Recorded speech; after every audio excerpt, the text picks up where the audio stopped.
Alright, so you all are going to be using box cutters, and we're going to go through a little safety video about it and what the expectation is with them.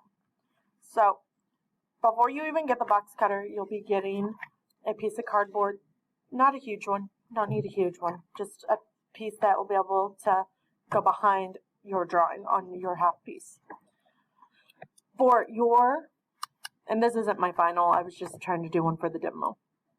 So, for your box cutter, on the end, you're going to notice there's this, if it looks like that, it's locked, it's not going to move. So when this is pushed up, you can put the box cutter out. We do not want our box cutter out like this. We want to make sure that it is only coming out that far. And then we're going to lock it into place. Please remember, box cutters are sharp. We don't want to be touching our skin because we can easily stab ourselves. We also want to use caution when we are doing this because we might accidentally cut our finger a little bit, and we don't want to, we want to try to avoid that. So when you're working on this, anything you cut out from this, you will be keeping. So none of it gets thrown away. So the first thing you would do would be the outside part. So when you use the blade, you want to pull towards you as much as possible.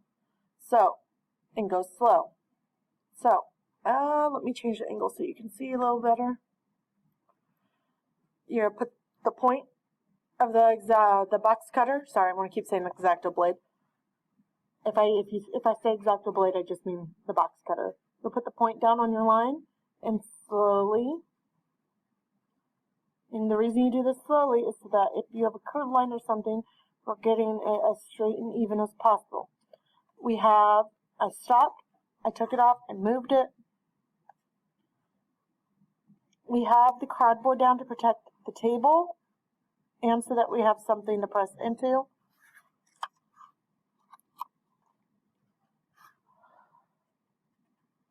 We're moving slowly so we don't hurt ourselves and so that we do the project correctly and we don't accidentally cut something we don't want to cut.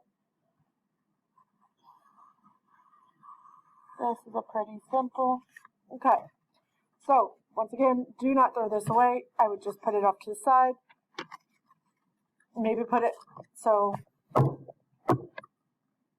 when I say put this off to the side, I would probably choose a clear space next to you. So let me clear space real quick. So like I have a clear space next to you and put it down.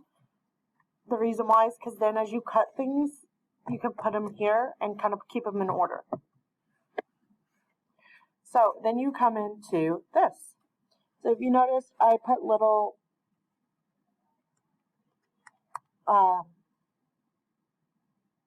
blocks of color, just scribbles, just to know what would be going to the other side versus what's staying on this side.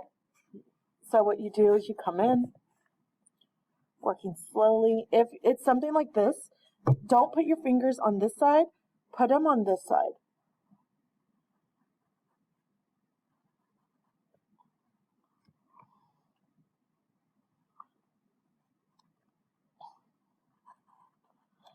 What I suggest you do is after that, instead of going ahead and cutting out this little tiny piece right now, I would leave that so we don't lose it, and then we can cut it out later and then place it over here. And then you come in, once again, move your hand so that you're not going to get cut. My hand, as you notice, is never on this side. One, I don't want to get cut, and two, you need to kind of hold your paper down so that it doesn't do that. So if I'm not holding it, you have more of a chance of it moving.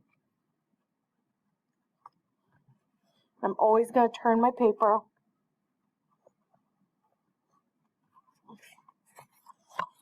to work for me.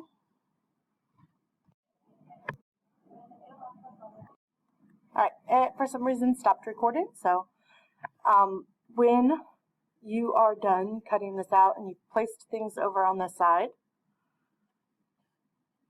like I said, don't cut out the tiny little things until you're about to glue them so that way you have less chance of losing them. Just make sure you've marked them.